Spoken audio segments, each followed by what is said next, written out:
लेकिन दिग्विजय चौटाला जी, ये बात आपकी पार्टी के ऊपर, आपकी नीति के ऊपर सके कांग्रेस के साथ भी सरकार बनाने के लिए तैयार थे और भाजपा के साथ तो जाकर आपने सरकार, ये सीधा सीधा चौधरी देवीलाल की नीतियों के साथ पक्षपात किया। आप है क्या, आप क्यों धोखे पर धोखा दे रहे हो प्रदेश की जनता को? तो कभी चाचा की पीठ में छुरा नहीं। नमस्कार साथियों, मैं राकेश गर्ग, प्रदेश प्रवक्ता हरियाणा कांग्रेस। अब जब बात निकली है तो दूर तक जाएगी। दिग्विजय चौटाला जी का बयान आया कि 2019 में वो निमंत्रण लेकर चौधरी भूपेंद्र सिंह हुड्डा जी के पास गए थे। लेकिन चलिए, हुड्डा साहब का बयान आ चुका है तो ये बात वहाँ खत्म हो जाती है।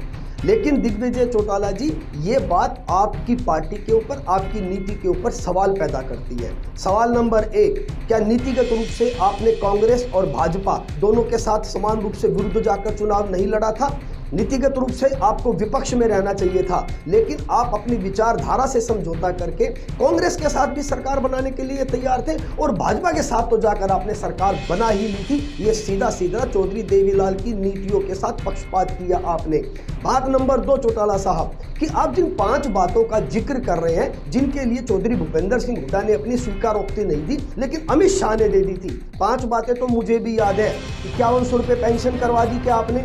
जींद को राजधानी बनवा दिया क्या आपने? छात्र संघ चुनाव की बहाली करवा दी क्या आपने? बच्चे अपने स्टेशन पे पेपर देंगे वो व्यवस्था करवा दी क्या आपने? 75% इस प्रदेश के युवाओं को रोजगार दिलवाने में कामयाब हो गए हैं क्या आप? क्यों धोखे पर धोखा दे रहे हो प्रदेश की जनता को?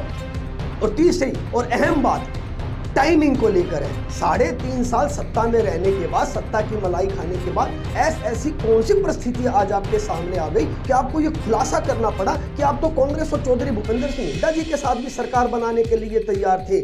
जब ये प्रेस कॉन्फ्रेंस करो तो ये जो 5 मांगे थी जो आप पूरी नहीं करवा पाए, इनका भी जवाब देना, और साथ ही साथ ये जो शराब घोटाला हुआ, रजिस्ट्री घोटाला जो आपके राज्य के अंदर हुआ, जिसके ऊपर आप जांच तक नहीं करवा पाए, आरोपियों को तो पकड़ने की दूर की बात है, उसका भी पटाक्षेप करना दिग्विजय चौटाला जी। चौथी बात, अभी जब पूरा देश प्रदेश चौधरी देवीलाल जी की पुण्यतिथि मना रहा है, चौधरी देवीलाल जी की तो नीतियां, नीयत, उनके व्यक्तित्व को तो आप कब का छोड़ चुके हैं, क्योंकि अगर उनका अनुसरण करते तो कभी चाचा की पीठ में छुरा नहीं भोंकते। तो 2024 का चुनाव आप अपनी ही पार्टी के सिंबल पर लड़ेंगे, या चुनाव से पहले किसी के साथ गठबंधन करेंगे, या चुनाव के बाद जो पार्टी सत्ता में आ जाती है उसके साथ जाकर मिलकर फिर सत्ता का मलाई का स्वाद चखोगे? जिस प्रकार के आपके वक्तव्य है ना दिग्विजय चौटाला जी, मैं आपको विश्वास दिलाता हूं 2024 के चुनाव के अंदर जो आपके कार्यकर्ता नारा लगाते हैं कि दुष्यंत चौटाला जी के नाम के आगे से डिप्टी हटाना है, डिप्टी भी हट जाएगा और सीएम भी हट जाएगा। पिछली बार गलती से 10 आ गए थे। प्रदेश की जनता इस बार एक भी विधायक आपका विधानसभा में नहीं भेजने वाली है। बहुत बहुत धन्यवाद। जय हिंद साथियों।